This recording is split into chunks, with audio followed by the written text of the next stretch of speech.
Well, Mark, welcome back to Dublin, the fight that is now happening again. Pierce O'Leary. We'll talk about that fight in a moment. How are you doing? Yeah, all good. It's good to be back. It actually only felt like a month ago I was here. But yeah, we got a new date and we go again on the 1st of August. Talk about Pierce. What do you know about him? I assume you started the Yeah. camp before and then it didn't happen. So what do you know about him? The same as what I knew back then when I was here. Yeah, it's a good fighter, strong, comes forward, and we just do work on the same things what we was working on last time round, and then we'll be able to put it together on the night. I suppose the fight's happening a few months later, so it's a few months more preparation, I guess. I think the only thing that you could say is different is you have one extra fight to study. He fought Maxi Hughes that night instead and looked pretty good. What did you think of that fight? Yeah, he looked good. Obviously, Maxi took the fight on 2 or 3 weeks' notice, and everyone knows he's a lightweight, not super lightweight, and obviously the opportunity was there with a big reward on the end of it, so he took it, no different to anyone else to do the same. So yeah, respect to Maxi, and Pierce done what he should have done to Maxi anyway, being the bigger man on the night. How important was it for you to get this particular fight back up and running, given that you'd had it before and then it couldn't happen? Was it this fight that you had to have next? No, I mean, obviously I got ill first time round, and your health comes before anything. So we made the right decision as a team to pull the fight.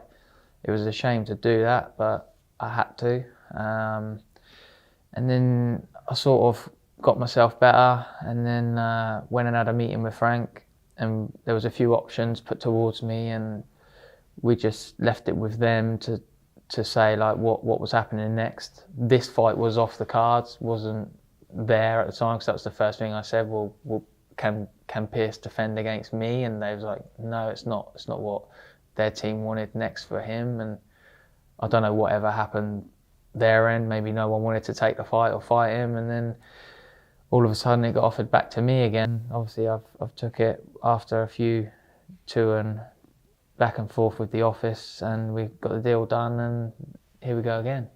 Let's talk about the fight. You said a moment ago about Pierce. I said, what do you know about him? And you said he's good, come forward fighter, he's strong. Well, you're the guy going in against him. How do you deal with someone who's good, comes forward and is strong? How do you deal with that? Just what we've been working on in the gym since the first time round it got announced. Yeah, I won't let too much go about that, but we've got a plan underway, and we just got to keep drilling it in the gym and pull it off on the night. But yeah, obviously going back to what was next for me as well, I just obviously would want to make it clear that I was offered a keep active fight in between this fight before taking it as well, but I made it clear that I wanted to be back in the mix into a big fight. Now obviously my last fight was Jack Raffey back in August, and it just didn't make sense for me to fight an 8-rounder against someone that's going to come overseas and roll over for 2 or 3 rounds, because then I run the risk of getting cut or breaking my hand, and then this fight would have been off the cards for me. So from a business point of view, it made sense to jump back into this big fight, and then we come through on the 1st of August, we get the IBO world title, and then move on to bigger and better things as well. Is that the risk and the reward being combined, I guess? Like you say, there's a smaller risk of a different situation if you take a fight like that.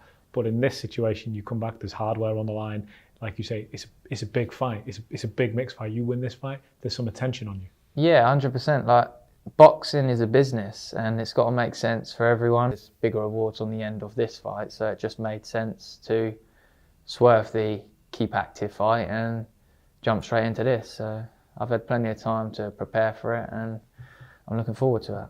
So should you get the win against Pierce, are you allowing yourself to say, what next?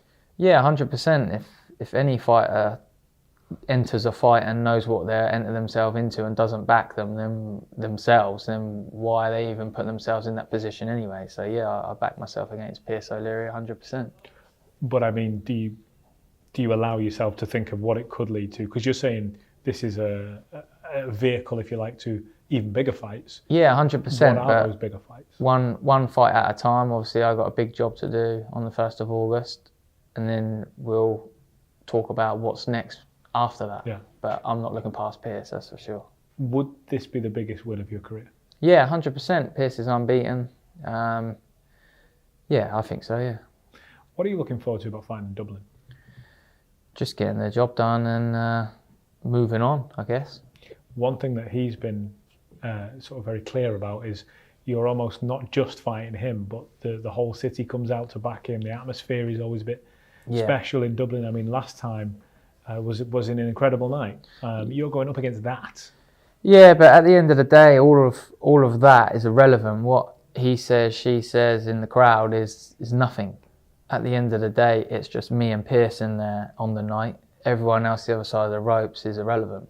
So it kind of means nothing. More pressure on him, really, because he's at home, his first defence of the title. And yeah, I would say there's more pressure on him, and I'll just ignore that and block it out. Is it, in a way, the kind of fights that you dream about when you're sort of growing up and turning your hand to boxing? Given that it's capital city, given that it's full crowd, big arena, okay, it's not your hometown, but it's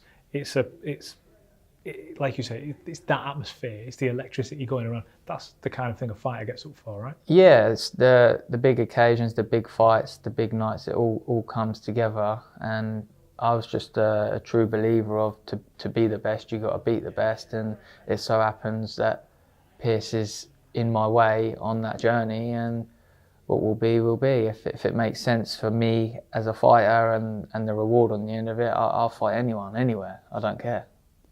Just finally, Mark, what happens on fight night? I come away with a win. By any means? No prediction? Any way possible, just a Mark Chamberlain win. All the very best. We look forward to seeing it. Thank you.